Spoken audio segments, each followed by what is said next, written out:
When it comes to a wedding, the magic is between you and your partner. So everything else is fine. You create the magic of the day. And essentially the budget is a plan. We have an incredible guest in studio today. We have Talya. An absolutely dynamic young digital creator and financial literacy coach. Her name is Talya Plaatjies. And has over 6 years of financial experience. Let's talk about a highlight, like a really big one, which is the wedding dress. I feel like the wedding dress is a big moment for me. I think what would be more realistic for me is to be renting a wedding dress. Awesome. I'm pretty sure like our audience is gonna enjoy that. It can be a little bit stressful. Our non-negotiable is great food. You don't necessarily want to be going into debt to fund the wedding because it is a guideline. It's a plan in numbers that allows you to go on this journey and hopefully you don't turn into a bridezilla or a groomzilla. Hello everyone, welcome to another episode of Frankly Speaking, where we tackle topics about managing your money and investing with a no jargon approach.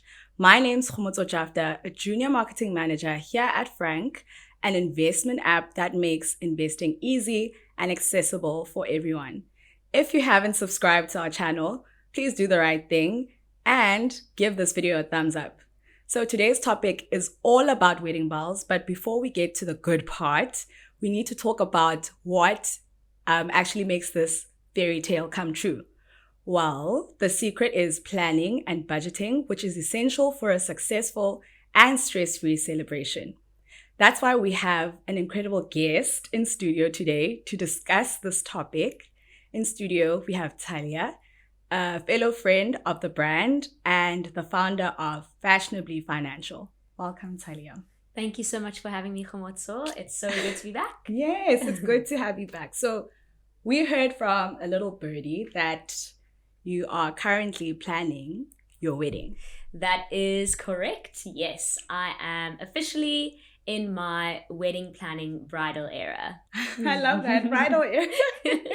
So yeah, starting the wedding planning journey can be quite daunting, right? Could you share a couple of insights of why it's important to set a clear budget and how soon can one start? Definitely. So the wedding planning journey is certainly something that can be overwhelming, especially when people start asking you 1 week after getting engaged, so when's the wedding?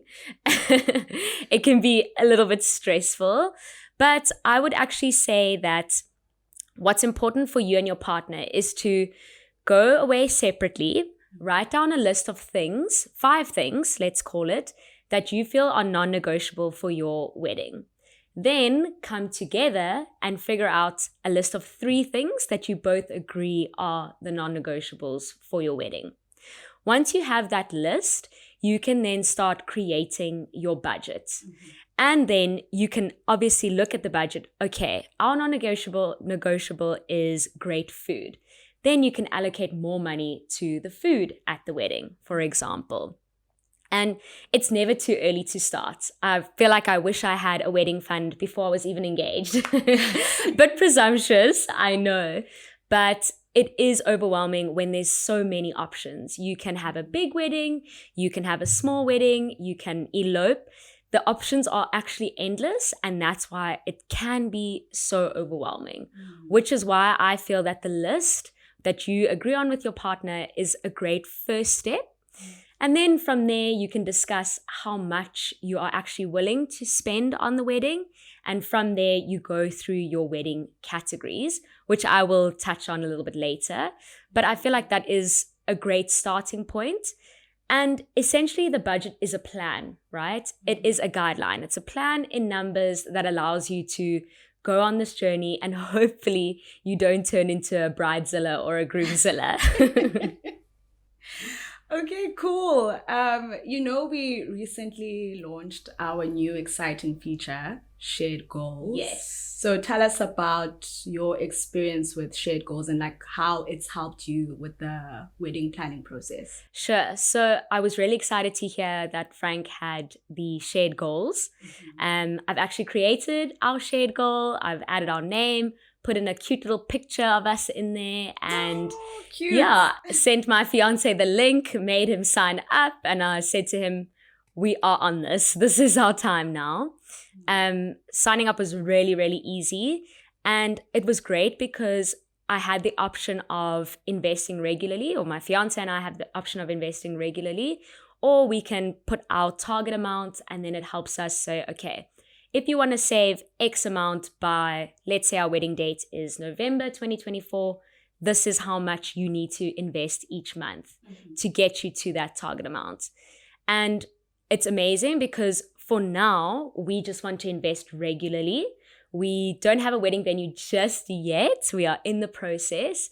But I think that once we have secured our wedding venue and our wedding date, because surprise, you don't just get the date you want. You have to see if the venue is available. Of course. But once we have that in place, then we can actually put a target date to our wedding shared goal. And my fiance, he is quite busy and he doesn't always want to look at apps and those kinds of things. Make him sound like he's old, but he's not. I showed him and he was like, wow, this is so easy. Because last year already, we started discussing having a joint savings account so that we could put money in and save for our wedding together. We are in this together, and it's just a fun way to make sure that we stay on track, and it's easy. And yeah, so far so good on the app. Awesome. Would you actually recommend this feature? Definitely. For sure. I would 100% recommend this. As I said, we were looking for a savings account, and traditionally, I think that it's quite hard to set up a sort of joint account when you aren't married, and we're not married yet. We are still working towards that goal. So it's nice for us to be able to have that sort of joint account. Obviously, I'm the admin. He can see everything, but I do the transactions and all of that. Okay. I mean, Fashionably Financial. Yes. So I would definitely recommend, and not only for a wedding, but I mean, anything else that you, a group trip with your friends, let's say, your bachelorette's in somewhere exotic, you could actually have that shared goal and use that for a travel purpose too. Let's talk about a highlight, like a really big one, which is the wedding dress. Yes. Right? So there's a lot of considerations that come with that, right? It depends on what you go for. So are you buying one? Are you renting one? Are you getting one made? What sort of advice would you share in regards to that? Sure. So I feel like the wedding dress is a big moment for me. And I feel like generally for most other girls, it is a big deal. So my options are open at the moment. However, I have gone to try on wedding dresses, which was really, really special. I would recommend, even if you're not going to be buying a wedding dress from, the bigger boutiques, still go have a try on session because it's a really special moment in your journey. But I think what would be more realistic for me is to be renting a wedding dress. So there are companies like Once Worn and then Style Rotate, which allow you to rent dresses, specifically wedding dresses. Once Worn is a wedding boutique. I think you can buy and you can rent there. And then at Style Rotate, I'm pretty sure they also have a rental option specifically for brides. I think that financially, for us, that makes more sense. And I love that because, the wedding dress, it's one day. I've got friends who've gotten married. Their wedding dresses have either been sold now or they're sitting in a cupboard. And that's not ideal. I think sustainability is also an important factor to think about. Yes, definitely. I saw on social media, which I thought was a really good idea, a girl took her mom's wedding dress and then did some alterations to it and used that as her own wedding dress. And I feel like that's so special and sentimental because it's a part of your mom and then you've been able to add your touch to it. Wedding dresses are expensive. Let me tell you. Yeah. When I had my try-on session, I was actually quite shocked at how expensive they can be. So again, it comes down to what is a non-negotiable for you. Is it for you to feel and look incredible and beautiful? then yes, you can go for it. And it's not to say that if you rent a dress, you're not going to look incredible and beautiful. I think that when it comes to a wedding, the magic is between you and your partner. So everything else is fine. You create the magic of the day. So wedding dress shopping, I'll let you know when I get my dress, when I say yes to the dress. No, I love that. I think at the end of the day, it's definitely like all about preferences. Some people want to keep their dresses. Some people value sustainability. So I do love that you touched on that. You also mentioned something about venues, right? Yes. So like what other factors does one need to, or a couple needs to consider when it comes to choosing a venue? Because I mean, I'm sure you want an Instagrammable venue, right? So, sure. Yeah. So I think some pieces of advice from friends who've gotten married before is choose a venue that has everything included. So a wedding venue, you think it just comes with everything, right? But not always. Sometimes you have to pay for the tables, the chairs, the cutlery, the crockery, all that kind of thing. It's not always included in the venue fee. So including that in the venue fee makes it much easier, and the admin is much less for you too. Some wedding venues actually also include a coordinator, whether it's on the day or the week of. And I think that's super important because, again, it can be an overwhelming and stressful journey, but try to minimize the stress as much as possible. And then with the other venues that are sort of blank canvases, that's incredible. That's amazing. But that means you have to do everything else. So sometimes I've actually thought it would be more affordable to do the blank canvas venue and I can just add on and control more of the costs. But then adding on the tables, chairs, decor, flowers, etc., it adds up pretty quickly and it gets expensive quite quickly. So again, it's your personal preference, but I would say that go for something where everything is included. Yeah. Are there any other wedding saver tips that you'd like to share, like just based on your experience now that you're planning your own wedding? Yeah. So again, this is what I've learned from previous brides and friends. I think that some of the best tips that I've heard is to negotiate with your suppliers. Yes. I didn't know that was actually even possible, I mean, you don't go into Pick and Pay, Woolworths, Checkers and try and negotiate there. So I just didn't think that was possible. But apparently it is something that you should feel open to do. And I really like that a lot, actually, because now when talking to my suppliers, I will definitely ask, my budget is this. Are you able to fit in? If not, think to myself and, have a discussion with my fiance. Do we really want this, or should we try maybe find a different option? So that's one thing. Another thing is the wedding invitations. Oh, yes. I think in the past it was a paper wedding invite.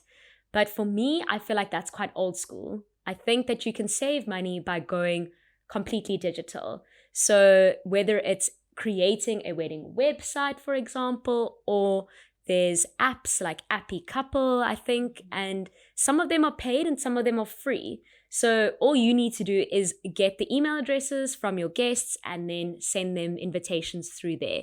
It can still be beautiful, but it saves you that little bit of stationery cost of printing out.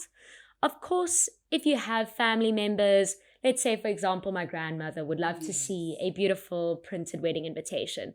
I can make a list of 10, 15, 20 people who I'm going to be sending the physical invitation to. But my friends who are, my age, you're not getting a physical wedding invitation. It's going to be on an app or on a wedding website. Another saving tip, sorry, they're all just coming to my head now, is with the florals. You won't believe the price of flowers. I was shocked when I asked for a quote. And I think a good workaround would be to have a combination of real and fake flowers.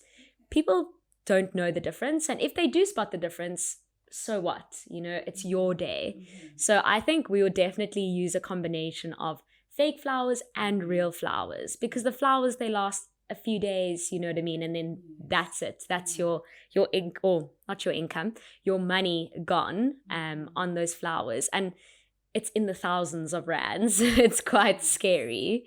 So I would say those are probably some of my top 3 tips. And then also we spoke about the wedding dress. Look into renting versus buying. I think those are great starters for wedding planning. Awesome. I'm pretty sure like our audience is gonna enjoy that. Now I just want to move right into like the wedding gifts, right? Yes. That's like a huge component for Yes. couples. How can they share that or share their preferences with their friends and family? Yeah. Like there's obviously a customary code that comes with that. Yes. I think that, again, in the past, a wedding registry was quite a popular thing to do. Sometimes, or what I've seen lately is wedding registries falling away. But one of my friends is getting married recently, and she had this discussion with me and a few of our other girlfriends when we were talking about, is a wedding registry, is it okay to ask people to buy you a gift? Is it okay to ask them for money? And I think the answer is yes. I mean, it's your day also. Yeah. Exactly. And I say yes because I know that I would want to get them a gift, you know, and people out there, they do want to give you a gift for your wedding. So I think that what I've seen in the past is your presence is a present, enough of a present. And I think that is really special too. And not to expect it, but if people do want to, then have like a section on your wedding website or on the app or on the invitation, whatever it is, to a wedding registry. And then you and your partner can obviously discuss, okay, let's put this on the wedding registry, let's leave that out. And what I like about the registries, I think most of them, you can make a contribution to something. So let's say there's a fancy coffee machine, for example. You don't have to buy the whole coffee machine. You could then chip in together with, let's say, 5 couples, and together they can get you that coffee machine. I know that people feel awkward asking for money, but I know it's a touchy subject, but I think put it out there for the people who want to give you something, and the people who don't, that's okay. That's you, as I said already, their presence is the present. So you're not expecting anything. I know it's quite popular for couples. I think these days they often live together before they get married, so their house is pretty stocked up, and they ask for a contribution to their honeymoon. Yes. I've seen that, and I think that's amazing. I've loved that before.